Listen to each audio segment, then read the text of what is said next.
A Qualicorp acredita que tudo isso vai passar. Mas enquanto não passa, investimos mais de 14 milhões para ajudar o Brasil a combater a pandemia. No Rio e em São Paulo, a Qualicorp se associou a grandes empresas para entregar 345 leitos ao sistema público de saúde. Milhares de vidas estão sendo salvas. Juntos, daremos a volta por cima.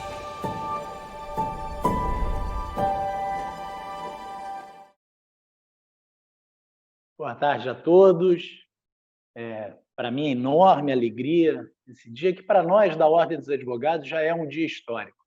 Nós estamos atingindo os 100 mil inscritos no nosso Congresso Digital, uma resposta às dificuldades desse tempo, essa participação em massa da advocacia, dos estudantes de direito. Eu quero agradecer penhoradamente a cada um, dizendo que este é um momento único para mim como presidente da Ordem. Quero dizer da minha alegria de fazer a saudação inicial desse debate tão relevante para as liberdades, cumprimentando a jornalista Patrícia Campos Melo, lembrando que Patrícia ganhou recentemente o prêmio Maria Morse Cabot, da Faculdade de Jornalismo da Universidade de Columbia, dos Estados Unidos, a mais importante distinção dada a jornalistas estrangeiros nos Estados Unidos. Então, uma referência. Obrigado, Patrícia, pela sua presença. Quero cumprimentar esse grande titã do jornalismo nacional, que é Merval Pereira, esse pensador do nosso país, membro da Academia Brasileira de Letras. Quero aqui publicamente também falar-lhe da minha admiração. Por fim, mas nem de longe menos importante, recebo meu amigo, querido irmão, Anselmo Góes, dizer que Anselmo, apesar de sergipano, é o maior carioca que existe, né? É um grande colunista, dos maiores do nosso país, mas um espírito generoso, gentil, um homem que leva a sua missão da forma ética exemplar. Então, Anselmo, a sua presença também nos engrandece. A mediação desse debate será feita pelo grande amigo José Roberto Castro Neves, a quem publicamente quero aqui agradecer. O Zé, que tem uma advocacia muito intensa, todos sabem, é um advogado de grande sucesso, todos nós somos seus fãs. O Zé tem doado parte do seu tempo substancial à nossa editora da OAB. E que beleza que ficou isso, né? Que beleza esse projeto comandado pelo Zé Roberto. Então, sem mais delongas, para que possamos ouvir aqueles e viva a liberdade de imprensa, aqueles que importam, eu passo a condução dos trabalhos ao meu querido irmão Zé Roberto Castro Neves. Bom, boa tarde a todos. Felipe, querido, primeiro você, te agradecer também publicamente, louvar o trabalho extraordinário da Ordem. Nós estávamos comentando aqui antes, esse evento vai ficar certamente para a história e vai transformar, porque depois da gente conseguir ter 100 mil inscritos num evento como esse, vai ser muito difícil a gente falar para 200 pessoas. Então, vai ser um outro modelo que a gente vai ter que se acostumar, grandioso, de poder falar com muita gente. E é uma felicidade que essa conversa com tantas pessoas seja feita, você falou, né, Felipe, com esse Dream Team do jornalismo que a gente conseguiu unir, quer dizer, a Ordem conseguiu colocar numa mesa para tratar de um assunto tão relevante. Eu tenho uma admiração muito especial por todos esses grandes jornalistas que têm, na verdade, não só um enorme talento, mas muita coragem, e são amigos, grandes amigos da democracia. E é muito importante porque a OAB é a casa da democracia e sempre foi, né? E no mandato Filipe isso tem sido mais uma vez realçado. O tema que nós vamos tratar hoje é um tema de enorme importância, e é o tema do momento também. A alteração tecnológica permitiu que as pessoas tenham acesso à informação de uma forma muito rápida e sem nenhum filtro. A imprensa, a velha e boa imprensa, ela tem uma responsabilidade. Você consegue identificar quem escreveu pelo nome da pessoa, enfim. Nesse meio que hoje é um meio fundamental, um meio muito importante, né? Tanto a gente teve um presidente da República que tinha um espaço mínimo na televisão, coisa que era impensável que uma pessoa tivesse tanta projeção antigamente, a gente viu que essa comunicação ela hoje se dá de outras formas. Então, a primeira questão, e eu, evidentemente, aqui não quero falar muito, ao contrário, acho que eu desejo de todos nós aí ouvirmos, né, vocês, que são, como o Filipe falou, titãs. Aliás, não só a Patrícia merece o prêmio, mas Merval também já ganhou esse prêmio em 2009. É um prêmio extraordinário, é uma honra para nós brasileiros termos jornalistas com esse prêmio. Parabéns, Patrícia, recentemente conquistou lá o prêmio de Colômbia. Mas o que eu queria indagar a vocês, e aí talvez possa começar pela Patrícia, da importância que você vê, Patrícia, de haver e nosso tema hoje, desculpa, nosso tema é fake news, liberdade e democracia, esse é o tema da nossa conversa, e, como a gente sabe, há uma lei, um projeto de lei sendo discutido hoje no Congresso que trata exatamente disso. Há muitas pessoas que defendem que não deve haver uma lei em função da liberdade de expressão, da plena liberdade de expressão. Isso é um valor, muitos defendem isso, e há outros, entretanto, que defendem o contrário, que essa liberdade tem que ser exercida com alguma responsabilidade, que tem que ter algum freio para isso. Então, a primeira pergunta que eu queria fazer para vocês três é o seguinte: é necessário uma legislação para tratar das fake news? Ou, deixa eu começar de outro jeito. Eu estava lendo uma coisa bonita do Diderot, que ele fala o seguinte: quem deve ser o mestre, o escritor ou o leitor? Ou seja, é necessário que haja uma restrição ou tudo é possível e deixe que as pessoas, elas próprias, façam as suas conclusões? Então, eu queria começar com essa provocação e ouvir vocês. Patrícia, bom dia, boa tarde, uma honra ter você aqui. Qual a sua opinião sobre esse tema? Bom dia, quer dizer, boa tarde. Primeiro, muito obrigada, José Roberto. Queria agradecer ao OAB e ao presidente Filipe Santa Cruz. Uma honra falar aqui, uma honra falar ao lado de colegas tão experientes e admirados como o Samu Góes e o Merval Pereira. Outro dia, alguém me deu um exemplo sobre o que está acontecendo agora. Todo mundo que faz uma defesa de liberdade de expressão como justificativa para não existir uma lei para fake news, sempre volta para o tradicional conceito do mercado de ideias, né? Que você tem que deixar as pessoas todas falarem e a ideia melhor vai prevalecer, você não tem que censurar nenhuma ideia. Eu acho que hoje em dia a gente vive uma situação um pouco diferente, é como se você tivesse algumas pessoas que estivessem falando nesse mercado, nessa praça de ideias com um megafone, e outras que tivessem instalado um chip na cabeça de outras pessoas para transmitir a sua mensagem, ou seja, você não tem instrumentos equivalentes, você não tem um equilíbrio aí nas regras do jogo. Tendo dito isso, eu acho que existe um momento da sociedade de se dar conta de que a desinformação atingiu um nível muito grande, avassalador até, no Brasil, em outros países também, mas no Brasil. Então, por isso, está se buscando uma lei. O problema de você buscar uma lei é que hoje em dia a nossa discussão está muito binária, né? Muito simplista. Você tem, de um lado, parte da sociedade civil, plataformas de internet e bolsonaristas, dizendo que qualquer tipo de legislação vai ser uma violação de privacidade e de liberdade de expressão. E, por outro lado, você tem alguns legisladores com uma tendência que de criminalizar qualquer tipo de discurso, né? De você querer responsabilizar quem estiver repassando uma mensagem. Eu acho que esses dois extremos são negativos, mas eu acho, sim, que existe uma maneira de regular isso sem infringir liberdade de expressão. Uma das coisas muito importantes é regulamentar comportamentos e não conteúdo, né? Em vez de você tentar definir o que é desinformação, né? Você escolher alguém para ser o árbitro da verdade, você simplesmente vai regulamentar comportamentos inautênticos ou comportamentos irregulares, sejam robôs, sejam militantes contratados, e também, por outro lado, regulamentar e responsabilizar quem financia redes de desinformação, né? Campanhas de desinformação de uma forma profissional.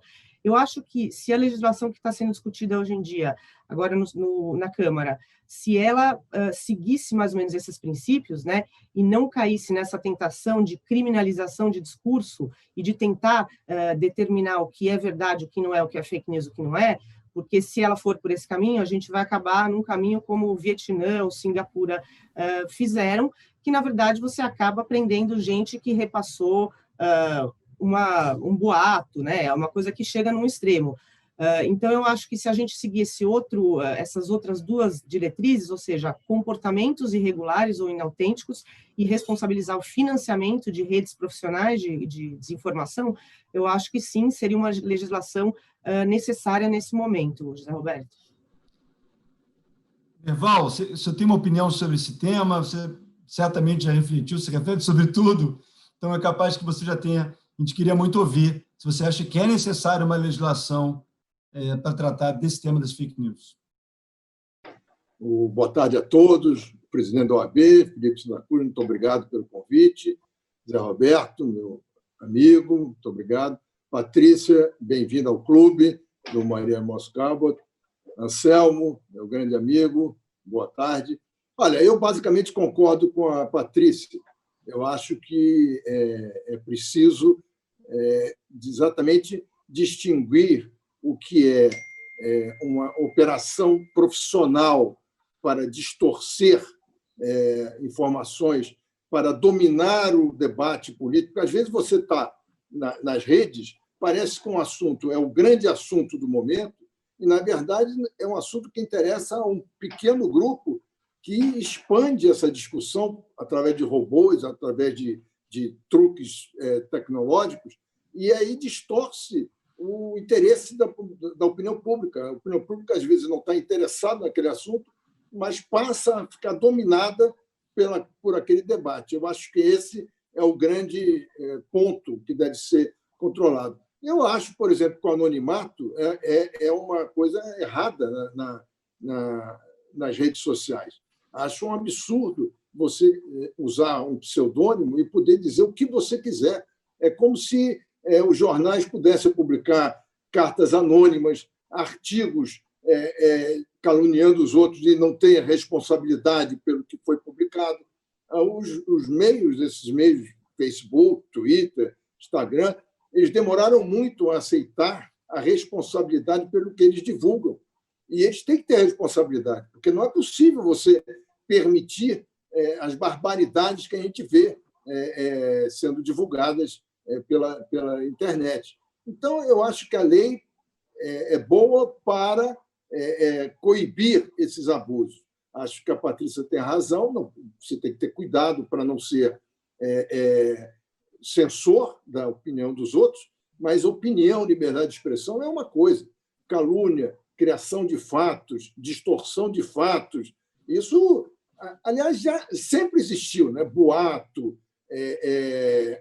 imprensa marrom, sempre houve. O problema hoje é que a tecnologia ampliou demais isso. Então, você perde o controle da informação certa. Eu acho que a prova disso é que essas companhias já começaram a ver que estão perdendo anunciantes,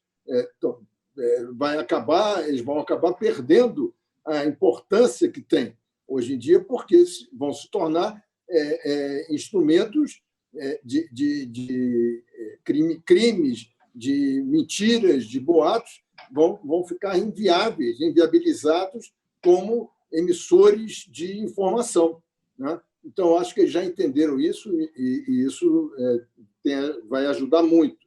E acho que a questão da fake news é exatamente esse uso da tecnologia para distorcer os fatos, campanhas eleitorais, como a gente já viu acontecer em vários lugares do mundo, inclusive no Brasil. A Patrícia foi quem primeiro revelou esse esquema profissional de impulsionamento de WhatsApp, de mensagem, que é completamente ilegal e distorce a opinião.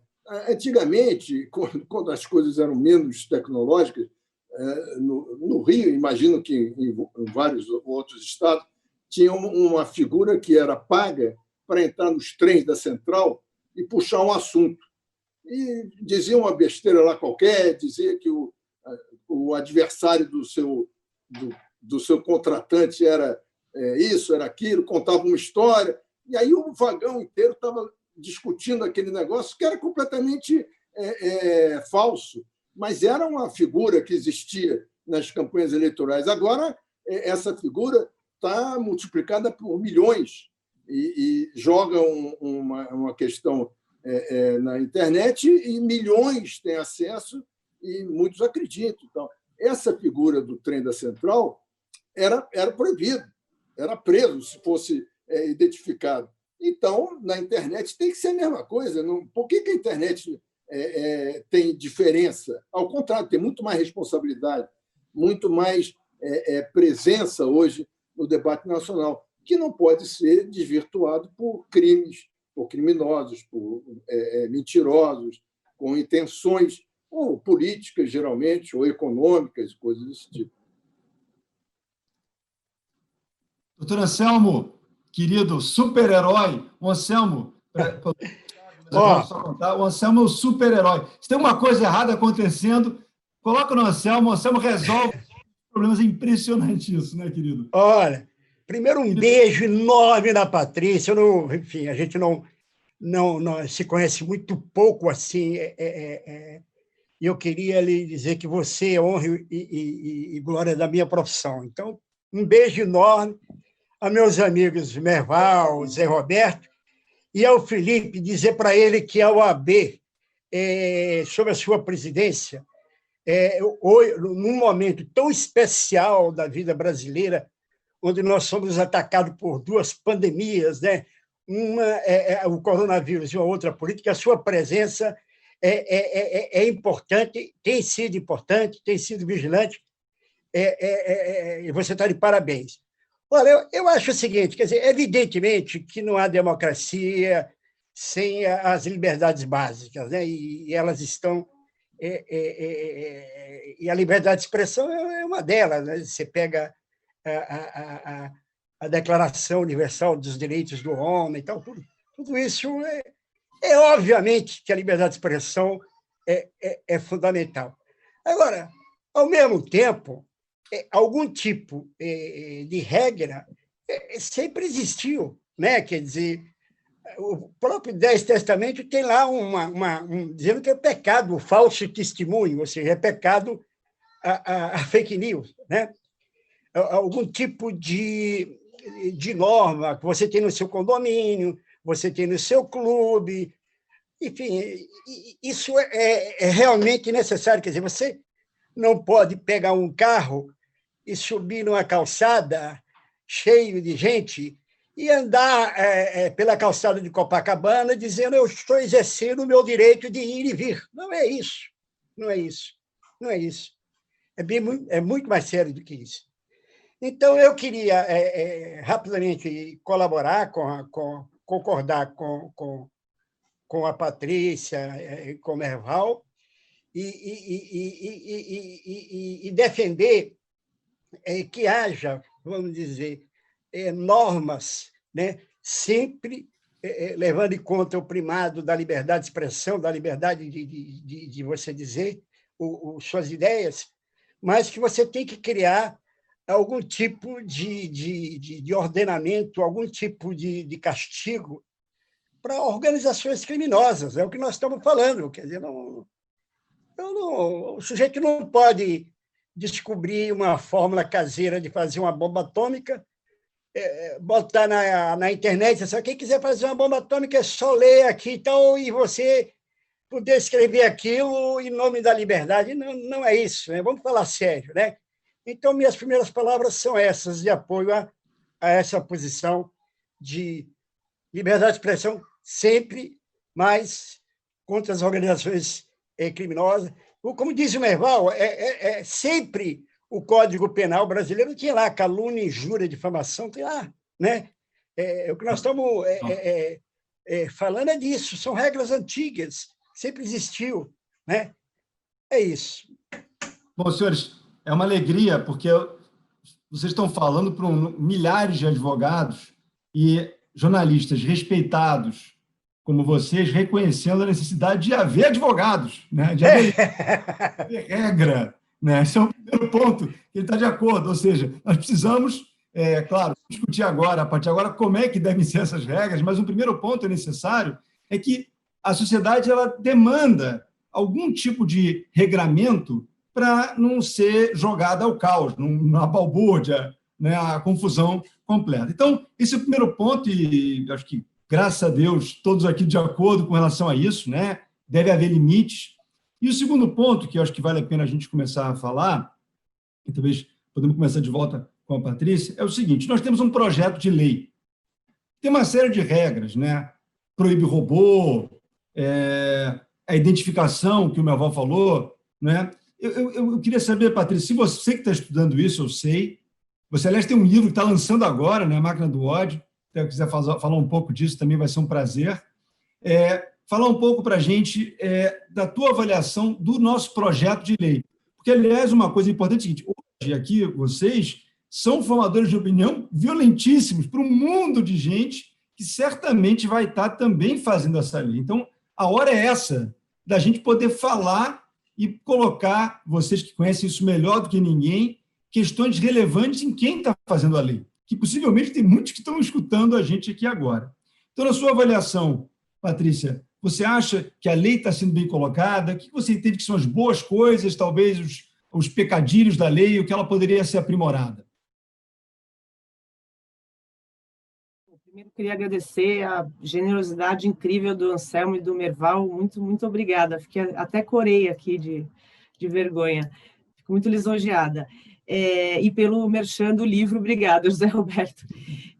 Eu acho o seguinte: o projeto de lei, o texto que começou a circular, a tramitar no Senado, ele tinha alguns problemas graves, do tipo exigir RG e identificação para você abrir uma conta em rede social, que além de, aí sim, eu acho que é uma coisa que complica muito em relação à privacidade, ia ser muito difícil de você fazer cumprir uma regulação dessa, né? De exigir, qualquer pessoa que vá abrir uma conta no Instagram, você tem que apresentar o RG, o comprovante de residência, chegou a se falar, né?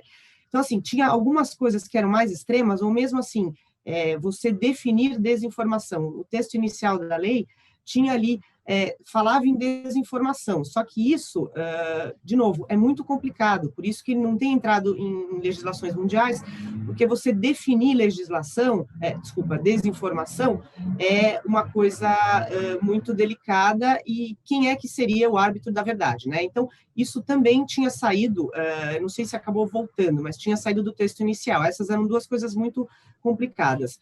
No texto atual, voltando, e no anterior também tinha, que era ali uma parte incluída pelo senador Alessandro, gente, me deu um branco, o senador Alessandro Vieira, que é um dos autores da lei, que era todas as medidas follow the money, siga o dinheiro, né? Que é justamente para você tentar desbaratar quem é que está financiando isso. Isso acabou saindo do texto, mas, pelo que eu entendo, talvez volte. Existe um ponto que é um ponto muito polêmico, que é o rastreamento de encadeamento de mensagens pelo WhatsApp, né? Qual que é o problema? No Brasil, o Brasil é o segundo maior mercado de WhatsApp no mundo, a gente só perde para a Índia. Só que na Índia você tem ali cerca de 400 milhões de usuários de WhatsApp, uma população de 1,3 bilhão. E no Brasil você tem 130 milhões de usuários de WhatsApp em 209 milhões, ou seja, é muito disseminado. Então, assim, você fazer uma legislação de fake, fazer nada que lide com o WhatsApp, é um absurdo, certo? Você tem que lidar com isso. Mas a proposta que está na mesa, né, sobre a mesa, que é você obrigar o WhatsApp ou alguma outra plataforma de mensageria de guardar registros para apresentar sob medida judicial, mas não só os registros que eles já precisam guardar, que são registros de quem acessou o aplicativo, em que local, em que hora, mas são registros aí de onde veio circulando uma mensagem, né? Isso teria que estar disponível em algumas circunstâncias, né, em envios em massa, sob medida judicial. Isso está despertando muita polêmica, as plataformas são absolutamente contra e várias entidades da sociedade civil também são contra. Então, eles estão tentando achar algum tipo de alternativa para isso que não implique essa violação aí de privacidade. Ainda não se chegou a um formato que consiga, ao mesmo tempo, dar conta de WhatsApp, porque, afinal, o WhatsApp é o maior veículo de disseminação de desinformação no Brasil, mas a proposta que estava na mesa, que implica você recolher de forma maciça dados e guardar mensagens, de fato, tem aí problemas bastante importantes de privacidade. Então, eu acho que o grande desafio agora é achar um formato para isso, para lidar com o WhatsApp na legislação. Merval, você gostaria de comentar alguma coisa sobre o projeto da lei, alguma coisa que você considera mais grave, mais perigoso? Olha, essa questão do anonimato eu acho que é muito importante. Pelo menos eu me incomodo muito com essa possibilidade das pessoas usarem o anonimato para atingir outras pessoas, para difundir mentiras. Então, eu acho que isso é preciso, sem avançar nos direitos individuais, precisa dar uma controlada para a pessoa ter responsabilidade pelo que bota na rede. Não é possível. O que se sabe hoje, o que se vê hoje no mundo todo, é que o anonimato ajuda a pessoa a ficar irresponsável, a dizer qualquer coisa, e não, ou retransmitir qualquer coisa, compartilhar qualquer coisa, que ele simplesmente não chegou a ser verdade. Ele acha que está circulando, é bom circular. Então, eu acho que essa coisa da identificação, do anonimato, não é nem da identificação, é de impedir o anonimato, é uma coisa importante. E uma das coisas que está em estudo é a identificação do IP.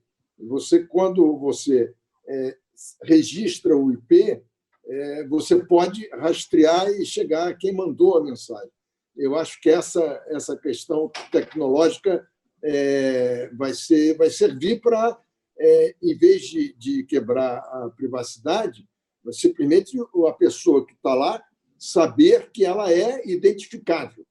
Essa que eu acho que é importante nessa lei. Além, evidentemente, de impedir que qualquer pessoa difunda mensagens para milhares de pessoas sem nenhum tipo de amarra de regras, né? Eu acho que isso é o que vai ser conseguido. Quer dizer, você identificar quando é uma coisa, uma ideia circulando, ou quando é uma coisa profissional que exige muito dinheiro, exige muita tecnologia para distorcer questões fundamentais com o objetivo que for, econômico, político, esse tipo de coisa.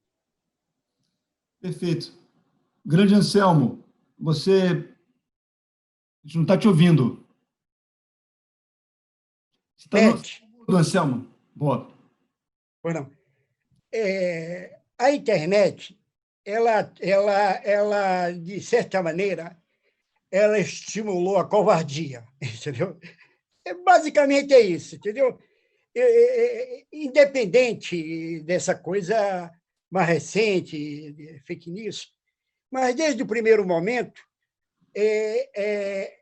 o anonimato na internet criou uma legião de valentões, de gente que levianamente diz qualquer coisa porque está distante, está longe e você não sabe quem é, né?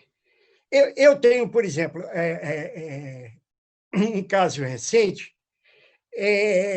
de uma pessoa que disse umas coisas a meu respeito, e aí o jurídico lá do Globo descobriu o endereço dessa pessoa e pedimos essa pessoa para confirmar juridicamente o que tinha dito, aí a pessoa disse que não era nada disso, que gostava muito de mim, que não sei o quê e tal.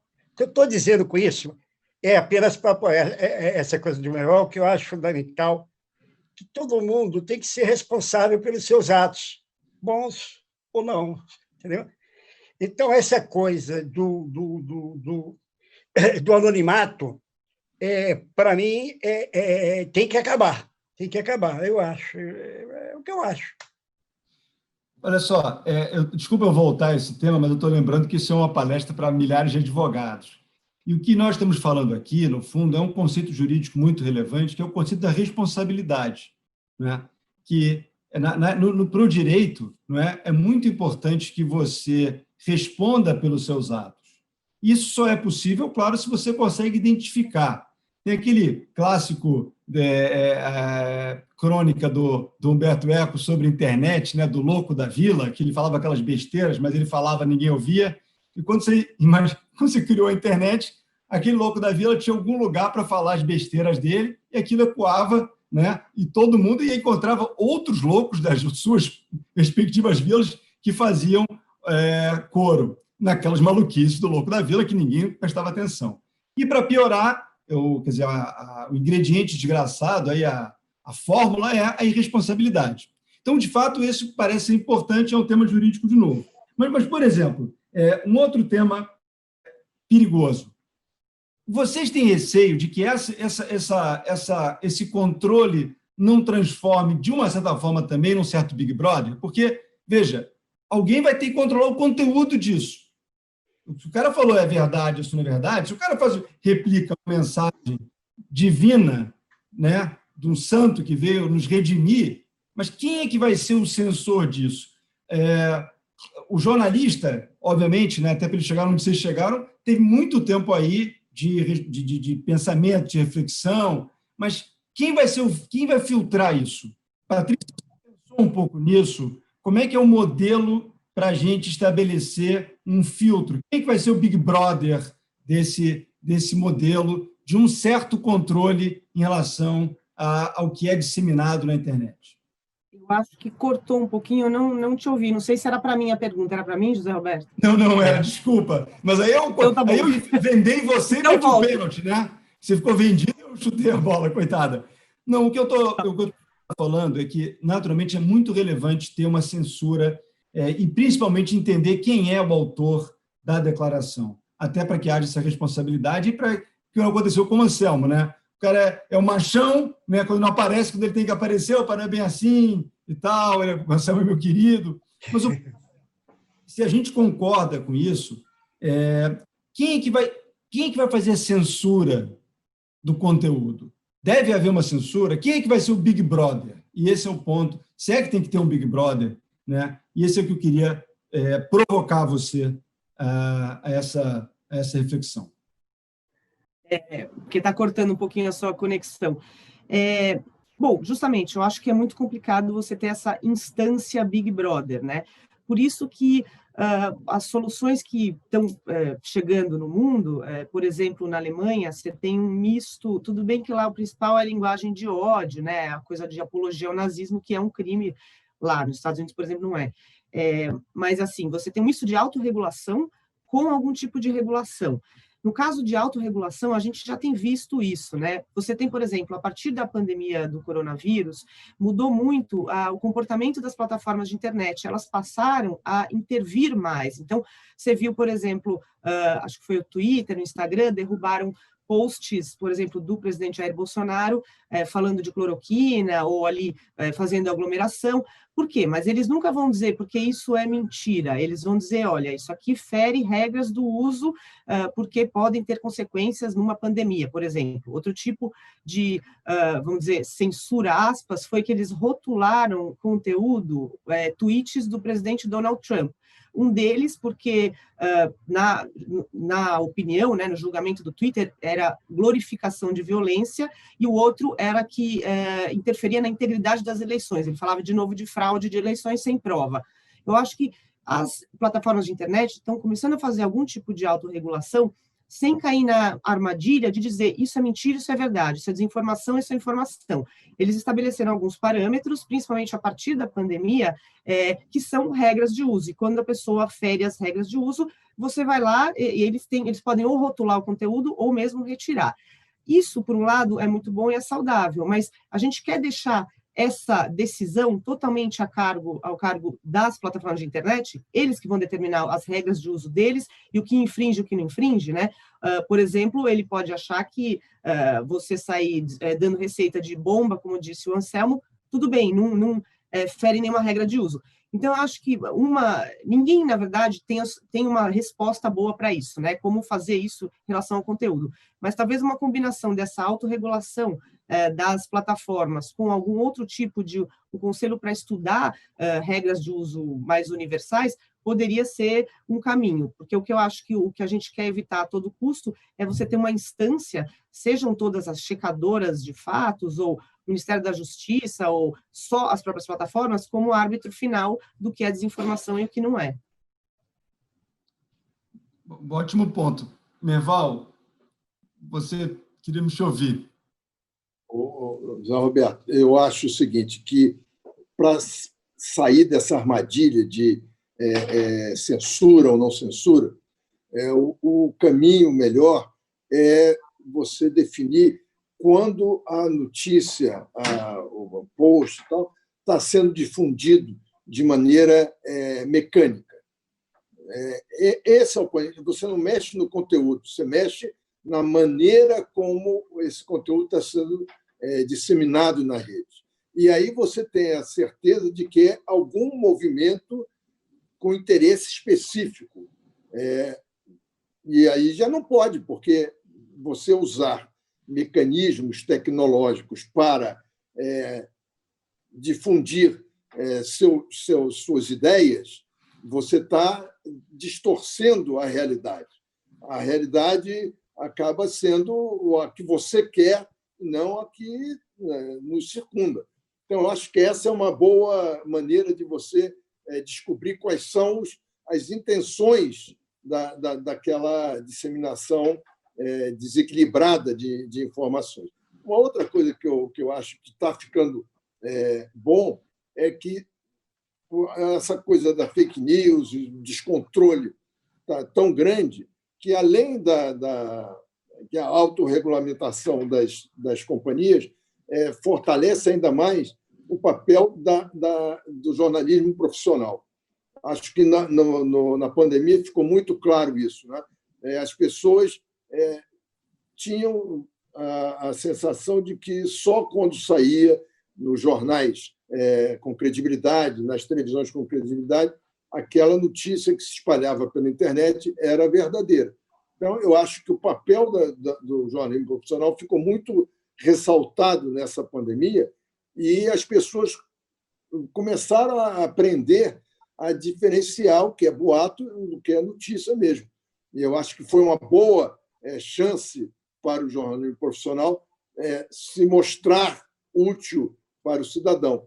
E não é à toa que os sites mais vistos na internet são os sites originários da imprensa profissional. O resto é muito disseminado e só com mecanismos falsos de robôs e outras coisas tecnológicas é que eles conseguem ter uma divulgação maior. Ótimo ponto. Anselmo, não estamos te ouvindo. Pois é. Eu gosto de contar uma historinha da morte do Michael Jackson, né? Porque quem primeiro divulgou, quem primeiro anunciou que o artista tinha morrido foi um site que já tinha matado ele pela terceira vez, né? E as pessoas só começaram mesmo a acreditar na morte a partir do momento que site do Los Angeles Times, enfim, de casas jornalísticas tradicionais com reputação, né, confirmasse isso, né? Eu acho que também aí, Merval, é o seguinte: você falou da pandemia, mas eu sinto que mesmo antes da pandemia existe a gente mesmo está começando a prestar mais atenção nesses assuntos, nessas fake news, nesses embusteiros, né? Quem está pagando isso, que máquina está sendo usado isso, entendeu? Quer dizer, eu acho que também, na hora, para responder quem é que vai cuidar, eu acho que também a gente está reagindo mais, entendeu? A gente está reagindo mais e mostrando às pessoas, desmontando essas histórias, essas invencionices, né? Porque isso tudo também é muito recente, quer dizer, na verdade, se falou ali, por exemplo, na eleição do Trump, vamos dizer, da interferência da Rússia, né? Enfim, mas é tudo muito recente. Então, eu acho que eles que se cuidem, porque nós estamos em jogo. Nós vamos acordar mais cedo, dormir mais tarde, mas vamos desmontar. Eu acho que é isso que está fazendo, né? Quer dizer, por exemplo, o próprio Trump começou, antes de ser eleito, ele começou com a ideia, deixava no ar uma ideia de que o Barack Obama não era americano, tal, não sei o quê. Ele conseguiu manter aquela conversa que era visivelmente um delito, uma mentira, por um tempo, e depois ficou tão claro, até mesmo para a mídia conservadora americana, de que era uma fake news, né? Então, eu quero incluir, além desses mecanismos que a Patrícia falou, por exemplo, do Twitter, do Facebook, além de outros mecanismos, além da legislação, além de códigos de ética, autorregulamentação, eu quero incluir o seguinte: a gente não pode deixar isso barato, porque isso é muito grave. São máquinas criminosas, né? E potentes, com grande poder de penetração, que estão prestando um grande desserviço, como, por exemplo, sugerir um remédio que você não tem certeza que, tecnicamente, que vai funcionar, né? Zé Roberto, queria acrescentar aqui. Atualmente, nós temos no Supremo e no Tribunal Superior Eleitoral inquéritos que investigam exatamente o uso dessas tecnologias para influir nas eleições, né? O Supremo Tribunal Federal começou com essa investigação há um ano atrás, mais de um ano atrás, mas começou num caminho muito, muito ruim, que era exatamente o caminho da censura. Houve a censura à revista Cruzoé, do site antagonista, porque tinha uma acusação ao ministro do Supremo. Depois eles levantaram, e à medida em que as investigações foram caminhando, ficou provado que havia um esquema profissional financiado por empresários e blogueiros financiados e tipo de revistas, todas financiadas para espalhar mentiras contra os seus adversários políticos. E o Supremo acabou validando esse inquérito exatamente por isso, porque a constatação de que estava sendo praticado um crime com aspectos profissionais e financeiros relevantíssimos, porque a tecnologia exige muito investimento de dinheiro, hoje em dia, esse inquérito já determinou, já conseguiu determinar quem são os participantes, quem está investigando, quebrou o sigilo bancário de todos eles, e acho que está caminhando para uma definição correta. Então, eu acho que a tentação de censurar tem que dar lugar à investigação, exatamente como eu estava dizendo, como se divulga essas fake news, como se monta esses esquemas milionários de robôs e outros tipos de tecnologia que disseminam as mentiras. Eu acho que o Supremo entrou num trilho correto nessa investigação, e o TSE também vai usar todas essas informações que estão sendo obtidas nesses inquéritos, e na CPMI das fake news no Congresso, para analisar o inquérito contra a chapa Bolsonaro-Mourão, que partiu de uma reportagem da Patrícia na Folha de São Paulo e que está sendo confirmada pelas investigações que estão sendo realizadas. Eu tento organizar aqui algumas perguntas, mas vocês são tão inteligentes que vocês já vão antecipando, já me perdi aqui um pouco. Mas eu queria trazer um tema, e nessa linha que minha avó acabou de falar, e todos vocês tangenciaram um pouco nisso, que é o uso político dessas fake news. Na última eleição, a gente viu isso de forma muito forte, né? A Patrícia prestou serviço à nação, denunciando isso. E a lei, agora, ela tem alguma restrição também sobre a divulgação dessas notícias no período das eleições. E aqui, que é o tema que eu ia falar, queria ouvir de vocês, porque, por um lado, nós todos, claro, somos democratas e a informação, a liberdade de expressão é um valor altíssimo, está nos píncaros, né? Por outro lado, mal utilizado, tem um efeito altamente danoso sobre todos nós, né? Então, a pergunta é razoável, na avaliação de vocês, que a lei das fakes tenha uma restrição específica no período? O nosso projeto agora, só para lembrar, diminui muitíssimo a possibilidade de informação durante esse período, porque a Patrícia falou isso com razão, né? Uma população que não é tão informada como a gente gostaria, essas informações chegadas em cima da hora, sem uma origem, podem realmente decidir uma eleição, e decidir uma eleição com base numa informação que é falsa. Então, na sua avaliação, vocês, Patrícia, de novo, deixa eu começar com você, na sua avaliação, a lei deveria, de fato, ter um tratamento especial para esse período de eleição? Obrigada, José Roberto.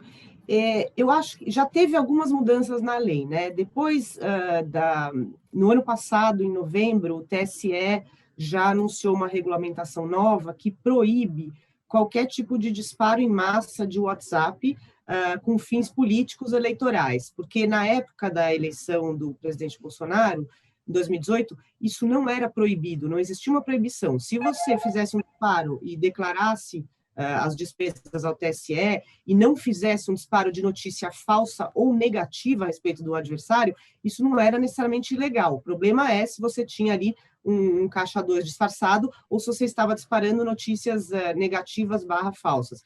Então, assim, uma das coisas que já mudou e que o PL quer reforçar isso, e hoje é um ponto pacificado, é proibir os tais dos disparos em massa. Mas disparo em massa de WhatsApp é só um pedaço disso, né? Você tem muitas coisas que são muito difíceis de regulamentar nessa propaganda pela internet. Por exemplo, direito de resposta. O que adianta se alguém circula um negócio falso sobre você às 10 da manhã e você vai esperar, se isso ficar circulando 6 horas, já rodou o mundo, né? Um dia antes da eleição, a história de santinho virtual. Em tese, você não pode fazer propaganda eleitoral X horas, agora vocês advogados vão saber melhor que eu, antes do horário da votação, do dia da votação. Como é que você controla quem é que está distribuindo santinho virtual por mensagem? Outra coisa, influenciador.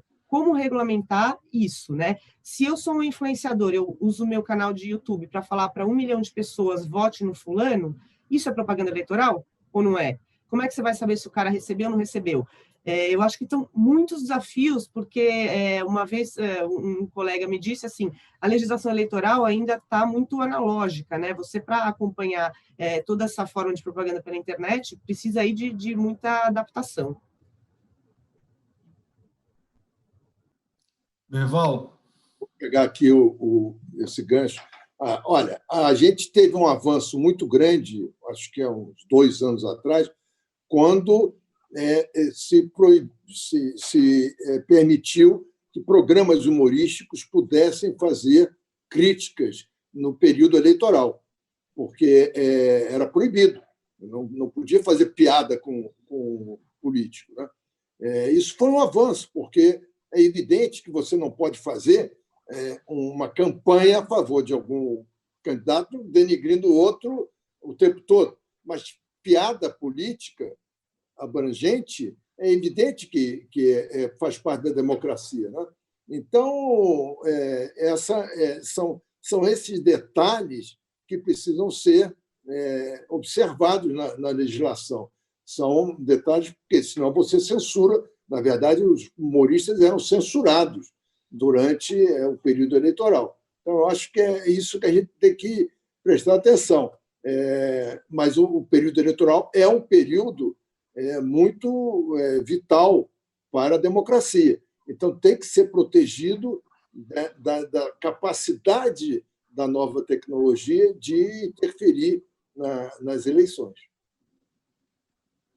Anselmo, querido, sua opinião.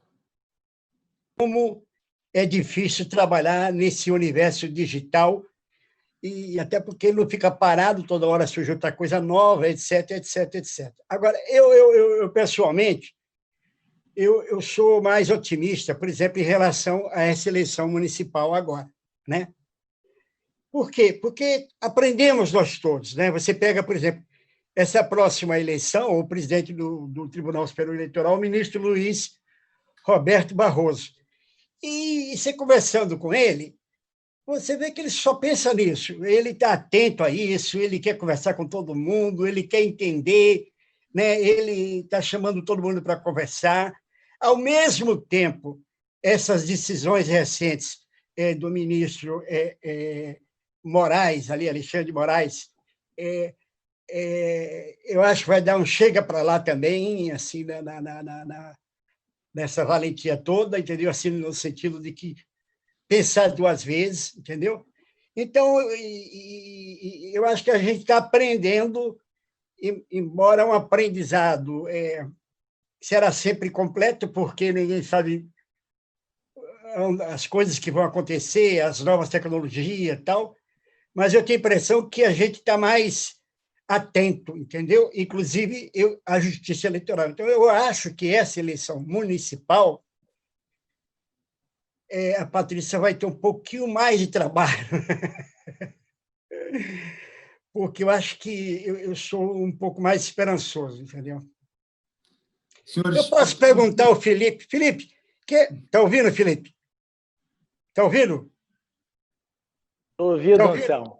Estou ouvindo. Quem é que entrou aí na sua sala, Felipe? Meu filho menor. Meu filho de 10 anos. E ele estava com a camisa de um clube aí, não estava? Estava, do Manchester. Ah, tá. Bom, senhores, tem uma notícia muito triste para dar para todo mundo que está nos ouvindo, nos assistindo essa tarde, que o nosso tempo está quase terminando. É uma pena o tempo esteja acabando, mas, por outro lado, foi extraordinário poder contar com a inteligência de vocês. Essa conversa é uma conversa de semeadura, de muita reflexão para a advocacia de uma forma geral. Vou falar por mim também, é fantástico poder contar com a opinião de vocês sobre um tema que a gente está digerindo também, né? A gente ainda não aprendeu a viver nesse mundo, é uma revolução que a gente está assistindo agora. Os temas são muito relevantes. É claro que eu queria também ouvir o Felipe um pouquinho sobre esse assunto, mas só para terminar, a gente falou do todo, talvez para terminar a gente possa falar um pouco do individual. que é o seguinte: nós brasileiros somos um povo, graças a Deus, com muito humor, um povo meio gaiato, gosta de farra, gosta de piada, é um pouco da nossa história. Todo mundo tem um grupo que manda um montão de bobagem, brincadeira, mas isso é um pouco da nossa vida. A gente se diverte com isso, brinca, e a gente sabe que aquilo ali, muitas vezes a gente sabe que aquilo é fake, que é uma brincadeira. A minha pergunta a vocês é como também a gente cuida disso, a gente não perder um pouco esse nosso jeito, e aí eu estou falando para o advogado, mas também para o ser humano, que também tem uma brincadeira, que gosta de rir um pouco, né? E a gente, o Merval falou um tema que eu acho que é interessante, que é o controle não ser objetivo, né? O controle ser subjetivo, é o profissional versus o amador, né? Esse faroeste da internet que a gente vive, com essa liberdade, mas o amador também tem que ter o lugar dele, né? E não pode ser criminalizado. A Patrícia falou um pouco também de alguns lugares onde isso aconteceu. Enfim, eu me despeço a vocês e também vocês têm a oportunidade de falar uma palavra final. Eu queria muito ouvir o Felipe um pouco sobre isso também. Enfim, e agradecer imensamente, mas imensamente o tempo de vocês, a dedicação, o carinho, a generosidade de vir aqui falar para tanta gente. Muito obrigado, e assim me despeço, mas eu queria que vocês também pudessem ter esse tempinho para se despedir. Muito obrigado. Presidente, queria começar com você. Zé, só parabenizá-lo pela condução do debate, agradecer demais a esse time de craques, né, que nos brindou com uma verdadeira aula, e informar que a Ordem dos Advogados segue atenta ao debate, sempre também sob o prisma das liberdades. Nós somos a Casa das Liberdades, e esse cuidado que nós devemos ter, mas, claro, aqueles que utilizam a beleza das redes sociais para o crime, para a manipulação, precisam ser coibidos, e a justiça, necessariamente, sempre tem uma face dura, cega, porque é imparcial, mas ela também precisa ser dura. Eu encerro agradecendo a todos que estão nos assistindo, dizer que hoje temos uma tarde inteira de debates, e às 7h40 teremos às 6h40 teremos um muito interessante também, que eu vou participar como palestrante, com a presença do ministro Gilmar Mendes e do ex-presidente Michel Temer, discutindo semipresidencialismo. Obrigado aos nossos palestrantes.